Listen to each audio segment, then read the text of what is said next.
the false gospel of the Eastern Orthodox Church. So let's start there. I mean, that's a good place to start.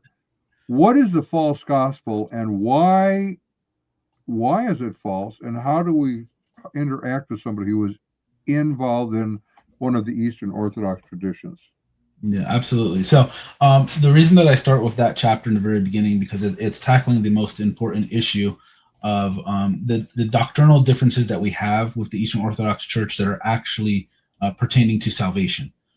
Because those are the biggest issues, and really, it gives you kind of an overview, and it touches upon many of the chapters that will go into far more in depth. But if there was going to be one chapter that you were going to read in the book, it would be that chapter because it gives a good, quick overview, covers the different doctrines that they have that are contrary to the actual biblical teaching. So, the reason that we can say with confidence that the Eastern Orthodox Church teaches a false gospel is because, based on what we know from the Word of God in Galatians, Paul makes it very clear when he's dealing with the Judaizers that though the Judaizers believed everything else that Paul was saying, you could say that the Judaizers were Trinitarian, even in their beliefs.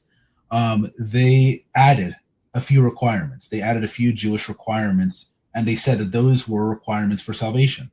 So I know a lot of people say, "Oh, well, the Eastern Orthodox Church are Trinitarian, so therefore they're Christians, right?" Well, the Judaizers may fall under that same category, but what did Paul say?